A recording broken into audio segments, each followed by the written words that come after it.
तो भाई आज की स्मैकडाउन को देखकर लग रहा था कि WWE को बहुत कुछ करने की अब जरूरत पड़ गई है, क्योंकि स्मैकडाउन की हालत पिछले कुछ टाइम से बड़ी ही खराब हो चुकी है। लेकिन यहाँ WWE ने एक बड़ा ही सरप्राइज दे दिया है, क्योंकि आगे जाकर WWE स्मैकडाउन को 3 घंटे का करने वाली है। तो सोचो भाई 2 घंटे में ये हालात हैं तो 3 घंटे में क्या होगा। तो हेलो गाइस, मैं Gagan and welcome to my YouTube channel the Wrestling Slammer. और आज हम बात करेंगे आज हुई फ्राइडे नाइट स्मैकडाउन के बारे में, जो कि कल सैटरडे नाइट मेन इवेंट से पहले लास्ट स्मैकडाउन थी। तो भाई जानने के लिए कि क्या कुछ हुआ आज की स्मैकडाउन में, वीडियो को लास्ट तक देखना और लाइक और सब्सक्राइब जरूर कर देना। तो सबसे पहले तो हमें बैक स्टेज से एक सेगमेंट दिखाया जाता है जहाँ कोडी रोड्स और निक ऑल्डिस होते हैं। अब यहाँ कोडी रोड्स पूछ रहे थे निक ऑल्डिस से कि ड्रू मैकिंटायर कहाँ है, क्योंकि लास्ट वीक उन्होंने निक ऑल्डिस से कहा था कि ड्रू मैकिंटायर का सस्पेंशन हटा दो ताकि अच्छे से वो ड्रू मैकिंटायर की तोड़ाई कर सके। लेकिन निक ऑल्डिस यहाँ कहते हैं कि ड्रू मैकिंटायर उनके मैसेजेस और कॉल का जवाब ही नहीं दे रहे हैं, पर उन्होंने एक लेटर भेजा है जिस पर लिखा हुआ है कि WWE का फिलहाल स्मैकडाउन का एनवायरनमेंट सेफ नहीं है उनके लिए, जिसकी वजह से वो स्मैकडाउन में तो अपेयर नहीं होने वाले। तो भाई यहाँ ड्रू मैकिंटायर को लगता है कि स्मैकडाउन में वो सेफ नहीं है और कभी भी उनकी धुलाई हो सकती है,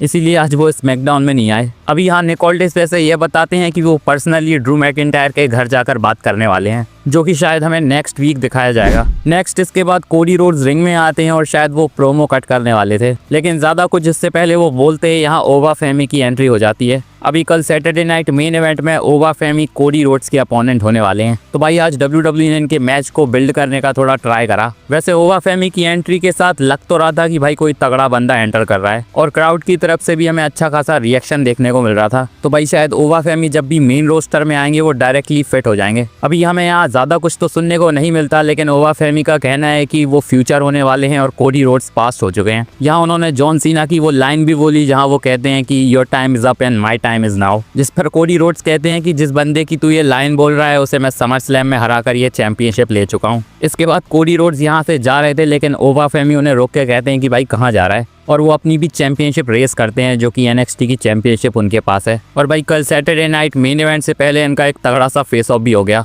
अभी इनकी स्टोरी लाइन भले ही कुछ खास नहीं है, लेकिन हो सकता है कल का मैच इनका अच्छा हो जाए, और इस सेगमेंट ने थोड़ा बहुत हाइप तो कर दिया है इस मैच के लिए। वैसे आज फ्रंट रो में एक बंदा बैठा था जो कि रोमन रेंस की तरह ही गेटअप लेकर बैठा था। अभी कोडी रोड्स यहाँ जाते जाते उससे हाथ मिलाकर जाते हैं। तो भाई रोमन रेंस के फैंस की भी रिस्पेक्ट करते हैं कोडी रोड्स, भले ही रोमन रेंस के साथ फिलहाल उनके हालात ठीक चल नहीं रहे हैं। इसके बाद वैसे बैक स्टेज से हमें इलिया ड्रैगनोफ और फ्रेक्सियोम देखने को मिलते हैं। आज इलिया ड्रैगनोफ का मैच टमासो चैंपा के साथ फाइनली होने वाला है, जहाँ फ्रेक्सियोम का कहना है कि भाई वो बंदे चुल करेंगे तो हम तेरे साथ आ सकते हैं, लेकिन भाई इलिया ड्रैगनोफ कहते हैं कि वो अकेले ही सब कुछ संभाल लेंगे। इसके बाद हमें इलिया ड्रैगनोफ और टमासो चैंपा का मैच ही देखने को मिलता है, और भाई इस मैच में इलिया ड्रैगनोफ को बहुत ज्यादा बुरी तरह से बजाया जा रहा था। एक टाइम पर तो वो ब्लीड भी करने लग गए थे। ज्यादातर टाइम इस मैच में इलिया ड्रैगनोफ पिट ही रहे थे। मैच के एंड में तो भाई टमासो चैंपा की हेल्प करने के लिए जॉनी गार्गानो और कैंडिस लरे भी आ जाते हैं, और इसके बाद सच में लग रहा था कि हो सकता है इलिया ड्रैगनोफ मैच को हार जाएं, लेकिन भाई यहाँ भी वो किक आउट कर देते हैं। बाकी इस मैच की एंडिंग बड़ी ही सरप्राइजिंग सी होती है, क्योंकि यहाँ रोल अप से इलिया ड्रैगनोफ ने टमासो चैंपा को हरा दिया है,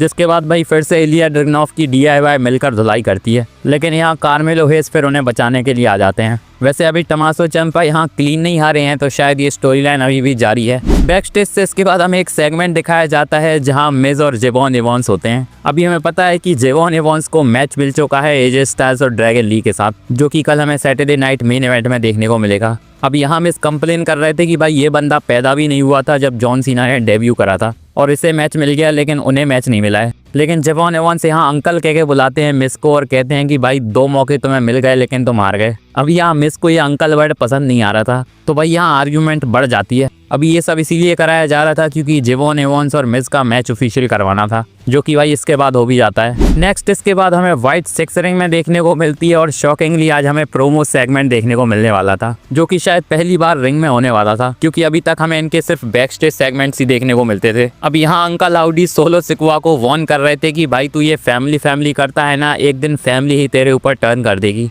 अभी हमें पता है कि सोलो सिकोआ कहते हैं कि MFT स्मैकडाउन को रन करती है, तो भाई अंकल हाउडी का कहना है कि टैग टीम चैंपियनशिप तो उनके पास है, तो तुम क्या रन करते हो। अभी इसके बाद MFT का म्यूजिक हिट होता है और लग रहा था कि सोलो सिकोआ अपनी पार्टी के साथ रिंग में आने वाले हैं, लेकिन भाई वो हमें टाइटनट्रॉन से देखने को मिलते हैं, और सोलो सिकोआ ने यहाँ मैसेज दे दिया है कि नेक्स्ट वीक वो टैग टीम टाइटल्स के लिए आ रहे हैं। तो शायद next week tag team titles के लिए इनका मैच होने वाला है। इसके बाद लेस लेजेंड और अलेक्सा ब्लिस का हमें मैच देखने को मिलता है, अब ये मैच तो क्या ही था, यहाँ नाया जैक्स और शार्लेट फ्लेयर रिंग साइड पर ही थे जिनके बीच में भसड़ हो जाती है, क्योंकि भाई नाया जैक्स चुल करने की कोशिश कर रही थी। इस पूरी भसड़ का फायदा लेस लेजेंड को मिल जाता है और अलेक्सा ब्लिस को पिन करके उन्होंने विक्ट्री ले ली है। नेक्स्ट इसके बाद हमें जेवॉन एवॉन्स और मिस का मैच देखने को मिलता है, जहाँ मिस भाई जॉन सीना के बहुत बड़े फैन हैं तो वो उनके ही मूव्स परफॉर्म कर रहे थे। अभी बात करें इस मैच की तो ये मैच ज्यादा लंबा नहीं चलता और शॉकिंगली जेवॉन एवॉन्स को WWE ने विक्ट्री दे दी है। अभी लग रहा है कि शायद जेवॉन एवॉन्स जल्द ही मेन रोस्टर में आने वाले हैं और WWE बहुत ज्यादा हाई है उन्हें लेकर।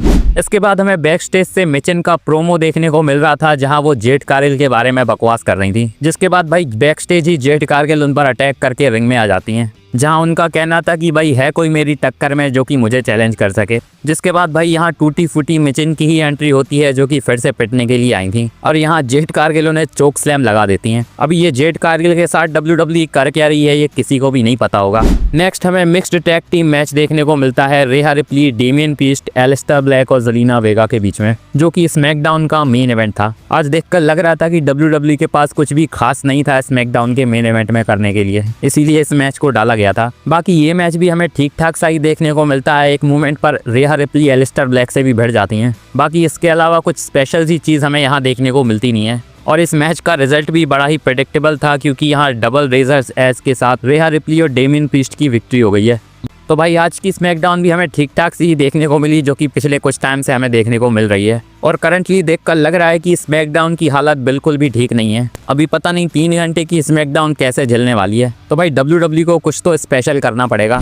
कल मैंने वैसे बताया था कि रैंडी ऑर्टन जो रॉयल रंबल होने वाली है उससे पहले जो स्मैकडाउन होगी वहाँ के लिए एडवर्टाइज हैं और कल सैटरडे नाइट मेन इवेंट में उनके चांसेस लग रहे थे कि शायद वो भी वहाँ हो सकते हैं। लेकिन भाई फिलहाल रैंडी ऑर्टन सऊदी अरेबिया में ही है, जहाँ वो लिव मॉर्गन और टिफनी स्टैटन के साथ किसी WWE के इवेंट को ही अटेंड करने के लिए पहुंचे हैं। तो भाई कल सैटरडे नाइट मेन इवेंट में तो रैंडी ऑर्टन हमें देखने को नहीं मिलने वाले, जो कि कह सकते हैं कि थोड़ी सी सैड न्यूज़ है, क्योंकि रैंडी ऑर्टन और जॉन सीना की कितनी पुरानी हिस्ट्री है हमें पता है। तो भाई अगर बाकी के अपोनेंट्स वहाँ होंगे तो रैंडी ऑर्टन को भी वहाँ होना चाहिए था। बाकी देखते हैं कल सैटरडे नाइट मेन इवेंट में WWE जॉन सीना के लिए क्या स्पेशल करने वाली है। वैसे कल मैंने बताया था कि रोमन रेंस ने अपने इंस्टाग्राम पर एक वीडियो डाली थी। अभी तभी तो पता नहीं था कि वो कहाँ जा रहे हैं, लेकिन बाद में हमें पता चलता है, जहाँ शायद एक अवार्ड शो में रोमन रेंस और कोडी रोड्स भाई दोनों ही गए थे। अभी मैं बता चुका हूँ कि कोडी रोड्स और रोमन रेंस की एक साथ में मूवी आने वाली है जिसका नाम स्ट्रीट फाइटर है, जिसमें हमें विद्युत जामवाल भी देखने को मिलेंगे, जो कि भाई हमारे इंडियन एक्टर हैं। अभी इनके कैरेक्टर्स भी रिवील हो चुके हैं, जिनकी पिक्चर्स बहुत ज़्यादा वायरल हो रही हैं। अभी वैसे हमें पता है कि WWE में कोडी रोड्स और रोमन रेंस के बीच में कुछ ठीक नहीं चल रहा है। तो भाई जिस अवार्ड शो में ये गए थे वहाँ भी इनके बीच में कुछ ठीक लग नहीं रहा था। वैसे इस अवार्ड शो के बाद इन्होंने अपनी ग्रुप पिक्चर सोशल मीडिया पर भी डाली है, जहाँ सारे को स्टार्स को इन्होंने टैग किया है लेकिन एक दूसरे को नहीं किया है। तो सोचो भाई WWE के बाहर भी दोनों कैरेक्टर में रहने की कोशिश कर रहे हैं, यहाँ से देखकर यही लग रहा है। अभी वैसे रिसेंटली कोडी रोड्स का एक इंटरव्यू हुआ था, जहाँ उनका कहना था कि रोमन रेंस उनके सोलमेट हैं, जैसे रैंडी ऑर्टन और जॉन सीना को माना जाता है। लेकिन मुझे लगता नहीं है कि रोमन रेंस के कोडी रोड्स की तरह सेम थॉट्स होंगे। अभी कमेंट में बताओ आपको क्या लगता है, क्या रोमन रेंस और कोडी रोड्स एक दूसरे के सोलमेट हैं जैसे रैंडी ऑर्टन और जॉन सीना हैं? बाकी मेरी ये वीडियो अच्छी लगी हो तो इसे लाइक और चैनल को सब्सक्राइब जरूर कर लेना और बेल आइकन को भी दबा देना, ताकि मेरी वीडियो की अपडेट्स आप तक पहुंचती रहें। मिलते हैं नेक्स्ट वीडियो में, धन्यवाद।